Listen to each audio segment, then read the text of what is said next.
ज्ञान श्रृंखला के इस आयाम में हम महाकवि कालिदास के विषय में जानने का प्रयास करेंगे। हम सब जानते हैं कि संस्कृत भाषा अत्यंत प्राचीन भाषा है। इसे देव भाषा भी कहा गया है। इसमें हमारे अमूल्य ग्रंथ वेद रचे गए हैं और वेद जो है भारतीय संस्कृति के दर्पण कहलाते हैं। इन्हें भारतीय जीवन शैली का संविधान भी कहा गया है और ये संस्कृति का आईना कहे जाते हैं। कहा भी गया है संस्कृते संस्कृति, संस्कृत भाषा में ही हमारी संस्कृति निहित है। वेद इसी भाषा में रचे गए। वेदों में भारतीय जीवन शैली का विस्तृत उल्लेख मिलता है और वेदों को सभी धर्मों का मूल कहा गया है। वेदो अखिलो धर्मं मूलम्, अर्थात वेद सभी धर्मों के मूल हैं। इन्हीं वेदों में विद्याओं का भंडार है और उस भंडार के कारण ही भारतीय अध्यात्म और वेद शक्ति विश्व भर में प्रसिद्ध हुई और भारत जो है विश्व पटल पर विश्व गुरु कहलाया। इस संस्कृत में रचे गए साहित्य के कारण ही लौकिक संस्कृत और उसमें रचे गए साहित्य का विस्तार हुआ। वैदिक भाषा कठिन होने के कारण जन सामान्य के लिए दुष्कर थी, इसीलिए लौकिक संस्कृत का विकास हुआ और उसमें अमूल्य साहित्य रचा गया। लौकिक संस्कृत में अनेक कवियों ने अपनी रचनाएं रची, जिनमें अश्वघोष, भास, भवभूति, दंडी, विश्वनाथ, कवि कालिदास जैसे महान कवि और दार्शनिक पैदा हुए। उन्होंने अपने साहित्य के माध्यम से भारतीय संस्कृति और भारतीय अध्यात्म का इतना प्रचार प्रसार किया कि विश्व भर की भाषाओं में उनका अनुवाद हुआ। यहाँ तक कहा जाता है कि कालिदास के नाटकों का तो विदेशी रंगमंचों पर मंचन भी हुआ। तो काव्यम यस्ते अर्थकृते शिवेतर रक्षते व्यवहार विदे सद्य पर्णवृत्ते कांता सम्मतोपदेश युजे, अर्थात काव्य रचना मनुष्य को यश प्रदान करती है, व्यवहार कुशल बनाती है, उपदेश प्रदान करती है और मनुष्य के जीवन को मार्गदर्शन प्रदान करती है। कवि कालिदास के विषय में अगर हम कहें तो उन्होंने अपने काव्य के द्वारा, अपने नाटकों के द्वारा भारतीय जीवन शैली की प्रस्तुति कर मनुष्य को जीवन जीने की कला सिखाई और उस कला के माध्यम से ही उन्होंने अपने साहित्य का विस्तार किया। काव्य शास्त्र विनोदेन कालो गस्ती धीमताम दुर्जने व्यसने च मूर्खा नाम निद्रया कलहेनवा। ये काव्य जीवन में क्यों महत्वपूर्ण है, किस लिए महत्वपूर्ण है? इस श्लोक में कहा गया है कि काव्य का प्रयोजन मनुष्य के जीवन में विनोद पैदा करना है, मनोरंजन पैदा करना है। जो बुद्धिमान लोग होते हैं वो काव्य के माध्यम से अपने जीवन का रंजन करते हैं और जो मूर्ख लोग होते हैं उनका समय व्यसनों में और सोने में और कलह करने में बीतता है। इसलिए साहित्य को जीवन का अभिन्न अंग माना गया है। जीवन के अभिन्न अंग हो। मैक्स मुलर आदि विद्वानों ने भी इन्हें ईसा पूर्व प्रथम शताब्दी के अंतर्गत ही माना है। तो उन्होंने अपने इस पुष्टि के लिए ये भी कहा है कि कवि कालिदास विक्रमादित्य के राजकवि भी थे। अगर हम उनके जीवन काल की कुछ किंवदंतियों पर बात करें तो उनके जीवन काल के विषय में एक कथा बड़ी प्रचलित है कि कवि कालिदास पहले अनपढ़ थे, उन्हें अधिक ज्ञान नहीं था, तो छल से उनका विवाह विद्योत्तमा नामक राजकुमारी से हो गया। जब राजकुमारी ने उन्हें संस्कृत में कुछ बातें करनी चाही, तो कालिदास उसके आशय को नहीं समझ सकते थे कि वह क्या कहना चाहती है, क्योंकि कालिदास बिल्कुल निरक्षर थे। तो इस आवेश में, इस क्रोध में आकर राजकुमारी ने उन्हें घर से निकाल दिया। कवि कालिदास ईश्वरीय प्रेरणा से काली की उपासना करने लगे और कुछ वर्षों बाद उन्हें सभी शास्त्रों का ज्ञान हो गया। इन्हें शास्त्र ज्ञान हुआ और इन्होंने अनेक ग्रंथों का अध्ययन किया और उसके बाद ये अपने घर लौटे। घर का द्वार बंद देखकर इन्होंने कहा, अनावृतं कपाटं द्वारं देहि। अपनी पत्नी से कहा कि घर का द्वार, अर्थात घर का द्वार खोलो। उनकी धर्मपत्नी ने अंदर से कहा, अस्ति कश्चित् वाग विशेषः, क्या आपकी वाणी में कोई विशेष अंतर आ गया है? तो उन 3 शब्दों के आरंभ करके ही उन्होंने 3 ग्रंथों की रचना कर डाली। तो अस्ति शब्द से शुरू करके उन्होंने अस्ति उत्तरसांग दिशि देवात्मा हिमालयो नाम नगाधराज कुमार संभव का आरंभ किया। और दूसरा शब्द जो उनकी पत्नी ने कश्चित बोला था, उसके शुरू करके कश्चित कांता विरह गुरुणांग स्वाधिकार प्रमत्ता, अर्थात घर का द्वार खोलो। उनकी धर्मपत्नी ने अंदर से कहा, अस्ति कश्चित वाग विशेषः, क्या आपकी वाणी में कोई विशेष अंतर आ गया है? तो उन 3 शब्दों के आरंभ करके ही उन्होंने 3 ग्रंथों की रचना कर डाली। तो अस्ति शब्द से शुरू करके उन्होंने अस्ति उत्तरसांग दिशि देवात्मा हिमालयो नाम नगाधराज कुमार संभव का आरंभ किया। और दूसरा शब्द जो उनकी पत्नी ने कश्चित बोला था, उसके शुरू करके कश्चित कांता विरह गुरुणांग स्वाधिकार प्रमत्ता।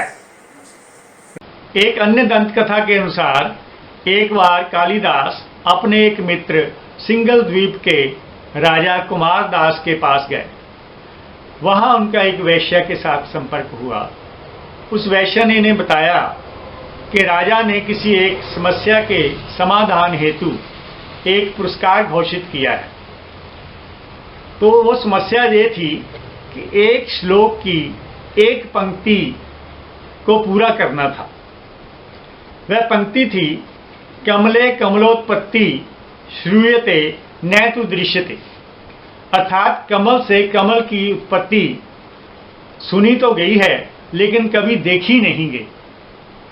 तो कवि कालिदास जी ने इस पंक्ति को बड़े ध्यान से सुना और उन्होंने बाले तव मुखम बोजे कथम इंदीवरम द्वयम, अर्थात हे बालिका, आपके इस मुख रूपी कमल में ये 2 नेत्र रूपी कमल कैसे खिल गए।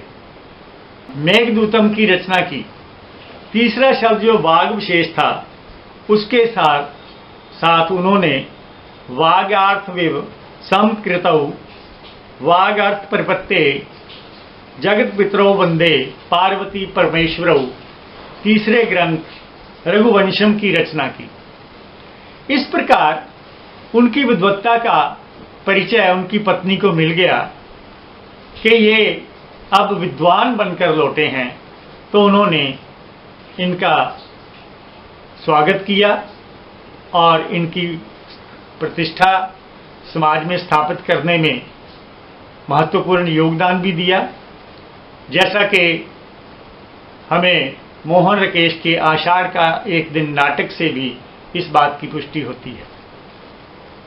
कहने का अभिप्राय ये है कि कवि कालिदास अपनी रचनाओं के माध्यम से अमर हो गए हैं और उनका यश जो है उनकी रचनाओं के कारण आज तक भी संस्कृत के रचनाकारों में बड़े सम्मान के साथ लिया जाता है।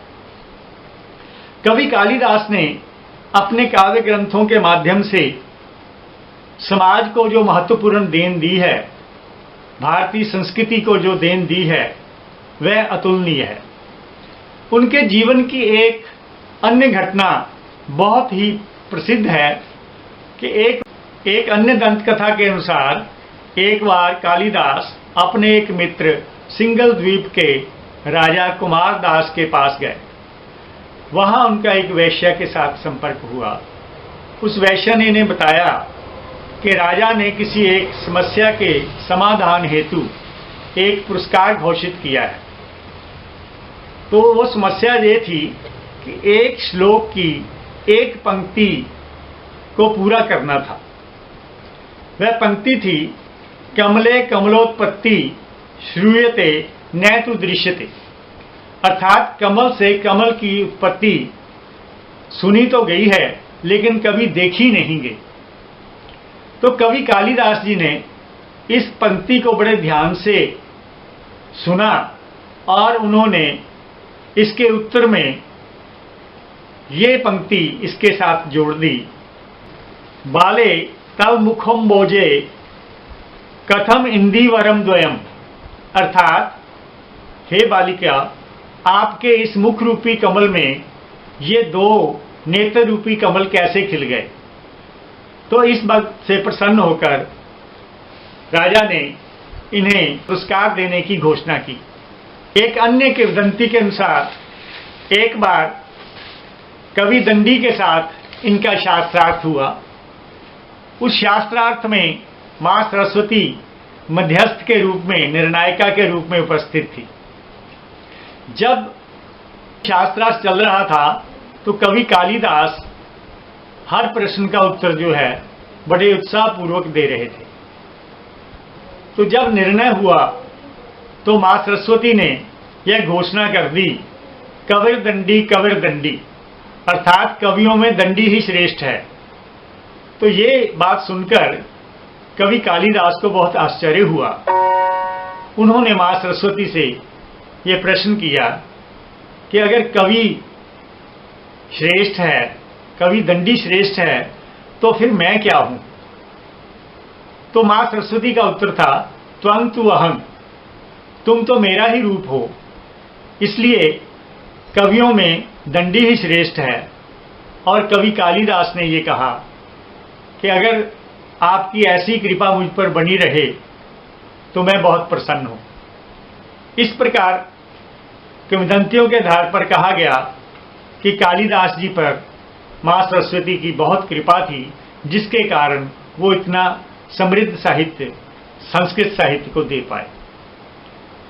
कवि कालिदास जी के विषय में अनेक बातें और भी बहुत प्रचलित हैं, लेकिन समय अभाव के कारण हम आगे उनके साहित्य की चर्चा करेंगे। उनकी लगभग 40-41 रचनाएं उपलब्ध हैं, लेकिन विद्वानों में इस बात पर मतभेद है कि सभी रचनाएं उनकी नहीं हैं, क्योंकि एक तो भाषा शैली का बहुत अंतर है और दूसरे काल अवधि का भी अंतर है। तीसरे, कवि राजशेखर ने अपनी रचना में 3 कालिदासों का जिक्र किया है। अब यह भी बात विवाद में आ गई है कि कवि कालिदास की रचनाएं कौन सी हैं। तो अनेक भाषा विज्ञानियों ने, भाषाविदों ने, आलोचकों ने उनके अंतर साक्ष्यों और बहिर्साक्ष्यों, उनकी भाषा शैली और उनकी लेखन शैली को देखते हुए उनकी केवल 7 रचनाएं ही प्रामाणिक मानी हैं। उनकी 7 रचनाओं में उनके 2 गीति काव्य, ऋतुसंहार और मेघदूतम, और उनके महाकाव्यों में रघुवंशम और कुमार संभवम तथा उनके नाटकों में 3 नाटक मालविकाग्निमित्रम, विक्रमोर्वशीयम और अभिज्ञान शाकुंतलम ही सर्वमान्य हुए हैं। इस प्रकार इन 7 रचनाओं के आधार पर ही कवि कालिदास का जो नाम है वो साहित्य गगन में सूर्य के समान चमक रहा है और उनकी अभिज्ञान शाकुंतलम नाटक जो है वो विदेशी भाषाओं में अनुवाद होकर विदेशी रंगमंचों पर मंचित भी हो चुका है।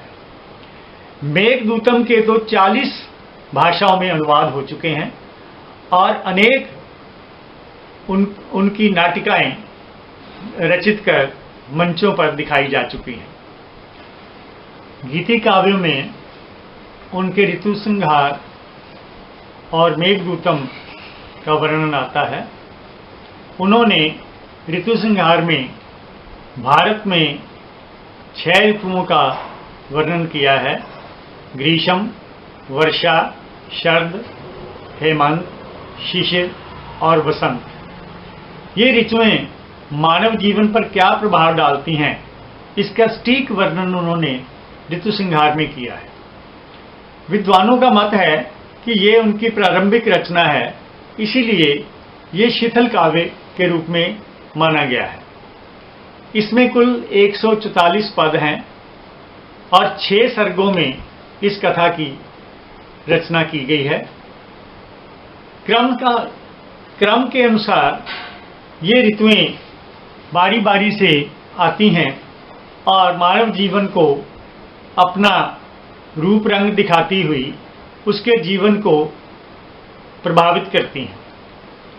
युवा अवस्था में रची गई कवि कालिदास की ये रचना यौवन पर प्रभाव अधिक दिखाती हुई जीवन में युवक युवतियों पर इन ऋतुओं का क्या प्रभाव है, वसंत में जीवन कितना आनंदमय हो जाता है, कितना श्रृंगारमय हो जाता है और प्रकृति किस प्रकार अपना रंग रूप जो है दिखाती है।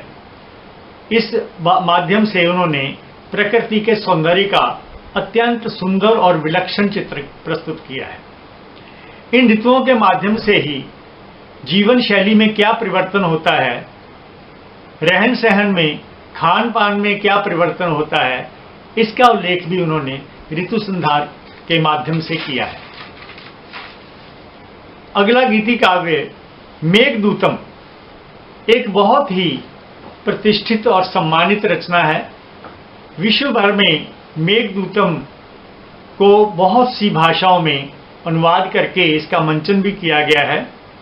इसके कुल 120 पद हैं और इसके 2 भाग हैं, पूर्व मेघ और उत्तर मेघ। इसमें कुबेर के एक मंत्री यक्ष के द्वारा अपने काम में आलस्य दिखाने के कारण उसे रामगिरी पर्वत पर दंड के रूप में निष्कासित करके भेज दिया जाता है। 8 मास बीत जाने के बाद जब उसे अपनी पत्नी की याद आती है, जो कि अलकापुरी में है, अपने महल में है, उसकी याद आती है, तो वह बड़ा व्याकुल हो उठता है और उसे संदेश भेजने के लिए कोई माध्यम ढूंढता है। इतने में उसे आकाश में एक मेघ दिखाई देता है और उसके मन में ये विचार आता है कि क्यों ना मैं अपनी पत्नी को इस मेघ के माध्यम से अपना संदेश भेजूं। तो वह उस मेघ से बातचीत करता है और उस मेघ को कहता है कि मेरा ये संदेश मेरी धर्मपत्नी को पहुंचा देना कि मैं यहाँ पर तुम्हारे विरह में बहुत दुखी हूँ, बहुत पीड़ित हूँ, बहुत आहत हूँ। तो मेघ को वो पहले अपनी पीड़ा बताता है, फिर वो अपने घर का अलकापुरी का रास्ता बताता है, फिर वो अपने महल की पहचान बताता है, फिर वह अपनी पत्नी के बारे में बताता है। तो इस प्रकार एक बहुत बड़ा संवाद, एक पक्षीय संवाद जिसे कहना चाहिए, वो मेघ को अपनी सारी व्यथा के रूप में बताता है। लेकिन मेघ उसकी बात का कोई उत्तर नहीं देता। तो पाठकों के लिए कवि कालिदास जी ने एक ही श्लोक लिखकर इसका सारा निराकरण कर दिया कि चाहे मेघ ने उसके यक्ष के किसी बात का कोई उत्तर नहीं दिया, उसने कोई हाँ या ना में ये बात नहीं कही कि मैं आपका काम करूंगा या नहीं करूंगा, तो उसने कवि कालिदास जी ने एक श्लोक लिखकर इस बात का पाठकों की संशय का भी निराकरण कर दिया। तो अंत में कवि कालिदास जी लिखते हैं कि बादल को परजन्य भी कहा जाता है। परजन्य का अर्थ होता है दूसरे के परोपकार के लिए जन्म लेने वाला। अर्थात बादल को परजन्य इसीलिए कहा गया है कि बादल दूसरों के लिए परोपकार का कार्य करता है। वो वर्षा करके धन धान्य आदि उगाकर लोगों के लिए जीवन यापन के लिए धन उगाता है। तो इस प्रकार कवि कालिदास जी ने ये कहा कि हे परजन्य, हे मेघ, यक्ष कहता है, हे मेघ, चाहे तूने मेरी किसी बात का कोई उत्तर नहीं दिया कि तू मेरा काम करेगा कि नहीं, लेकिन मुझे आत्मविश्वास है, मुझे दृढ़ विश्वास है कि तू मेरा काम अवश्य करेगा, क्योंकि मेरा संदेश अवश्य देगा, क्योंकि तू लोगों का उपकार करने के लिए ही पैदा हुए है, इसलिए मेरे ऊपर भी तू अवश्य उपकार करेगा और मेरा संदेश जो है, मेरे विरह का, मेरी व्यथा का जो संदेश है, मेरी पत्नी तक अवश्य पहुंचाएगा। तो ये मेघदूतम की एक सार्थकता है जीवन में, किस प्रकार जो विरही मनुष्य है, जो दुखी मनुष्य है, वो चेतन और अचेतन में कोई अंतर नहीं समझता। मुझे रामचरितमानस की वो घटना याद आ रही है जब सीता जी का अपहरण हो गया, रावण उन्हें उठाकर ले गया, तो भगवान राम की भी विरह के कारण यही दशा हो गई थी। वो चेतन और अचेतन में अंतर नहीं समझते थे। तो वो पूछते हैं, हे खग, हे मृग, हे मधुकर श्रेणी, देखी है कहीं सीता मृग नैनी। अर्थात वो पर्वतों से, पेड़ों से, लताओं से भी ये बात पूछते हैं कि आपने कहीं मेरी सीता को देखा है। यही दशा उस यक्ष की भी है कि वो चेतन मेघ को भी अपना संदेश देता है और उसे विश्वास है कि ये मेरा संदेश अवश्य पहुंचा देगा। तो ये मेघदूत बहुत ही महत्वपूर्ण रचना बन पड़ी है। तो बिना वियोग के संयोग जो है वो पुष्ट नहीं होता है, ये भी मेघदूतम अपना संदेश देता है। तो कवि कालिदास जी के इस रचना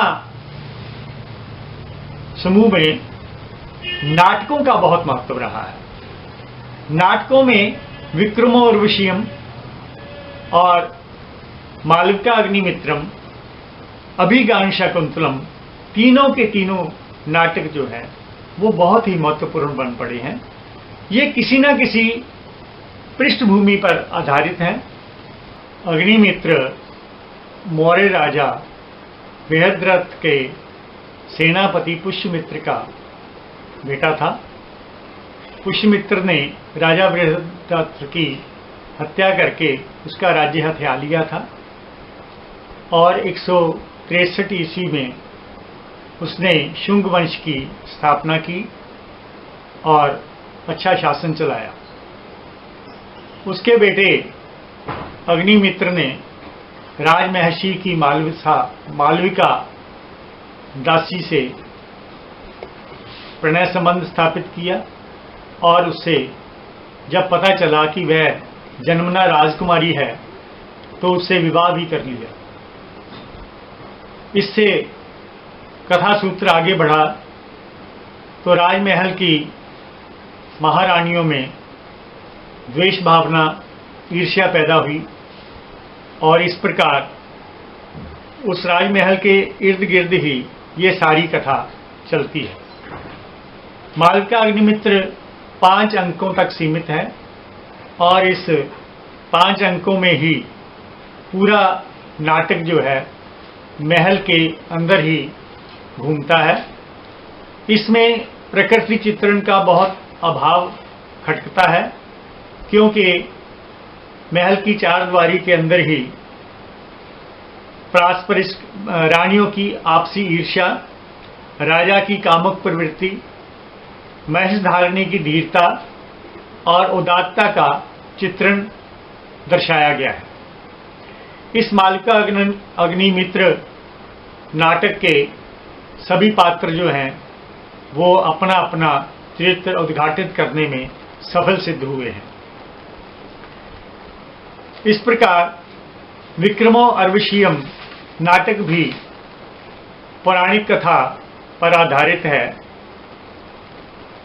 वेदों में इसका जिक्र आता है कि पुरुरवा और उर्वशी की आपस में प्रणय कथा मिलती है। विक्रमो उर्वशीय नाटक 5 अंकों में सीमित है। इसे त्रोटक के रूप में लिखा गया है। त्रोटक को उपरूपक भी कहते हैं। इसमें पुरुरवा का उर्वशी के साथ प्रेम संबंध दर्शाया गया है। उर्वशी के सौंदर्य पर मोहित होने पर भरत मुनि के श्राप से उर्वशी धरती पर आती है और पुरुरवा के साथ रहती है। मंदाकिनी नदी के तट पर राजा पुरुरवा किसी अन्य कन्या विद्याधर नामक सुंदरी को देखता है तो उर्वशी रुष्ट होकर वापस स्वर्ग चली जाती है। कार्तिकेय के द्वारा गंधमादन उपवन में जाने पर वह श्रापग्रस्त हो जाती है और एक लता बन जाती है, क्योंकि कार्तिकेय के उपवन में एक नियम था कि जो भी स्त्री वहां प्रवेश करेगी वो लता का रूप धारण करेगी। तो इस प्रकार संगमणि के प्रभाव से दोनों का पुनः मिलन होता है और उर्वशी ने एक राजकुमार को जन्म दिया, जिससे वो वापस स्वर्ग पर लौट गई। राजकुमार का राज्याभिषेक हुआ। उर्वशी रुष्ट होकर कार्तिकेय के उपवन में चली जाती है और वहां जाकर वो लता बन जाती है। कार्तिकेय के उपवन का ये नियम था कि कोई भी स्त्री अगर उसके उपवन में प्रवेश करेगी तो वो लता का रूप धारण कर लेगी। संगमणि के प्रभाव से उर्वशी जो है पुनः स्त्री बन जाती है और दोबारा पुरुरवा से उसका मिलन होता है। तो राजा संन्यास की इच्छा से राजकुमार का अभिषेक कर देता है। इंद्र द्वारा उसे रोक लिया जाता है, क्योंकि उर्वशी की दोबारा उसको सहधर्मिणी बनना पड़ता है। जैसा कि पहले कहा जा चुका है कि अभिज्ञान शाकुंतलम कवि कालिदास जी का विश्व प्रसिद्ध नाटक है। इस नाटक में उन्होंने राजा दुष्यंत और शकुंतला की प्रेम कथा का संयोग और विषोग श्रृंगार के माध्यम से एक कथा का आरंभ किया है। ये कथा महाभारत के आदि पर्व शकुंतलोपाख्यान से लिया गया है और इस नाटक के विषय में विद्वानों ने बहुत ही सुंदर बात कही है। काव्येषु नाटकम रम्यन तत्र रम्या शकुंतला तत्रापि चतुर्थो अंक तत्र श्लोकम चतुष्टयम। अर्थात काव्यों में नाटक अत्यंत रमणीय है और नाटकों में भी अभिज्ञान शाकुंतलम अत्यंत रमणीय है। इस अभिज्ञान शाकुंतलम में चौथा अंक जो है बहुत ही सुंदर बन पड़ा है और उसके भी 4 श्लोक जिसमें शकुंतला की विदाई का दृश्य प्रदर्शित किया गया है अत्यंत सुंदर बन पड़ा है। कण्व ऋषि जब अपने तपस्या स्थल से वापस आते हैं तो आकर उनको शकुंतला और दुष्यंत के प्रेम गाथा के बारे में पता चलता है, प्रेम प्रसंग के बारे में पता चलता है। तो वो उसकी विदाई के लिए अपने 2 शिष्यों को दुष्यंत के पास भेजते हैं। जब शकुंतला ध्यानमग्न होती है तो दुर्वासा ऋषि आकर उसे भिक्षा की आवाज लगाते हैं तो शकुंतला दुष्यंत के ध्यान में मगन होने के कारण उनकी बात नहीं सुनती है। तो तब वो उसे श्राप देते हैं कि जिसके ध्यान में तू मगन है वह तुझे पहचानने से इनकार कर देगा। जब कण्व ऋषि 2 शिष्यों के साथ उसे दुष्यंत के पास भेजते हैं तो वह उसे पहचानने से इनकार कर देता है। इसी बीच कोई अदृश्य दिव्य शक्ति उसे उठाकर ले जाती है और मारीच ऋषि के आश्रम में पहुंच जाती है। 2 सिपाही एक मछुआरे को पकड़कर राजा दुष्यंत के दरबार में लाते हैं तो उसके पास एक अंगूठी मिलती है जिसे सिपाही कहते हैं कि शायद इसने चुराई है। जब राजा दुष्यंत उस अंगूठी को देखता है तो उसे शकुंतला की स्मरण हो आती है और वह पश्चाताप करता है। इसी बीच इंद्र की सहायता करने के लिए वह स्वर्ग जाता है। तो लौटते हुए जब मारीच ऋषि के आश्रम में पहुंचता है तो एक बच्चे को शेर के साथ खेलते हुए देखता है। वह पूछता है कि ये बच्चा कौन है। तब वहां आश्रमवासी उसे बताते हैं कि ये शकुंतला का पुत्र है। तब वह उससे मिलता है और वो तीनों वापस आ जाते हैं और इस प्रकार उनका मिलन हो जाता है। तो इस कथा के सूत्र के माध्यम से भारतीय संस्कृति, भारतीय सभ्यता और कवि कालिदास की नाट्य प्रतिभा, कल्पना शक्ति और भाषा लालित्य का पता चलता है।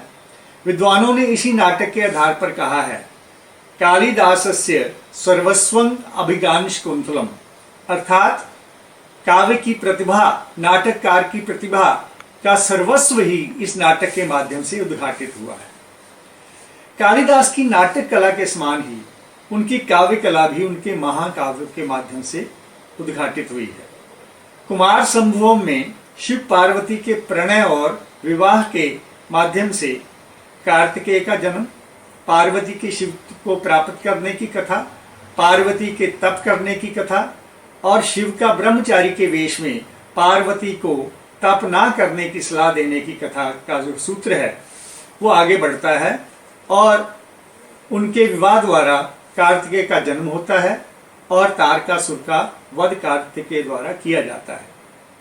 ये बड़ी सुंदर कथा शिव पुराण और स्कंद पुराण में से ली गई है। इसके कुल 17 सर्ग हैं और इसमें प्रकृति का अत्यंत मनोरम चित्रण हुआ है। उपमा के लिए तो कोई सानी है ही नहीं कालिदास का। उनके बारे में कहा जाता है उपमा कालिदासस्य भारवे अर्थ गौरवम दंडिनय पद लालित्यम माघे संति त्रयोगुण। इसी प्रकार रघुवंशम महाकाव्य में, जैसा कि रघुवंशम के नाम से ही स्पष्ट है, इसमें रघुकुल के राजाओं का वंशावली का चित्रण किया गया है।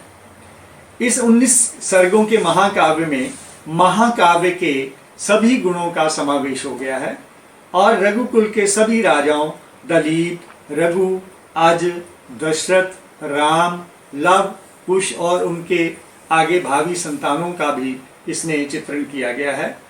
इस रघुवंशम महाकाव्य में रघुवंश के सभी राजाओं की वीरता और उनकी उदारता और उनकी शासन व्यवस्था आदि का बड़ा ही सुंदर चित्रण कवि कालिदास ने किया है और रघुवंशम महाकाव्य की कसौटी पर खरा उतरता है। इस प्रकार हम देखते हैं कि कवि कालिदास के द्वारा रचा गया साहित्य उनके बहुआयामीय व्यक्तित्व को उद्घाटित करता है। वे प्रकृति के बहुत ही विनम्र प्रेमी थे और प्रकृति के उपासक थे, विविध कलाओं के ज्ञाता थे, भारतीय संस्कृति के उपासक थे। भूगोल और इतिहास का उन्हें पूर्ण ज्ञान था। जिन स्थानों का उन्होंने अपने ग्रंथों में वर्णन किया है उसे देखने पर यह पता चलता है कि पूरे भारत का उन्होंने भ्रमण किया था और एक पर्यटक के रूप में उन्होंने सभी स्थानों को अच्छी प्रकार से देखा था। इस प्रकार तप, त्याग और तपोवन की संस्कृति को उद्घाटित करने वाले, अपने ग्रंथों के माध्यम से प्रदर्शित करने वाले कवि कालिदास अपनी रचनाओं के माध्यम से आज भी हमारे समाज में, हमारे देश में, हमारी संस्कृति में जिंदा हैं और जिंदा रहेंगे।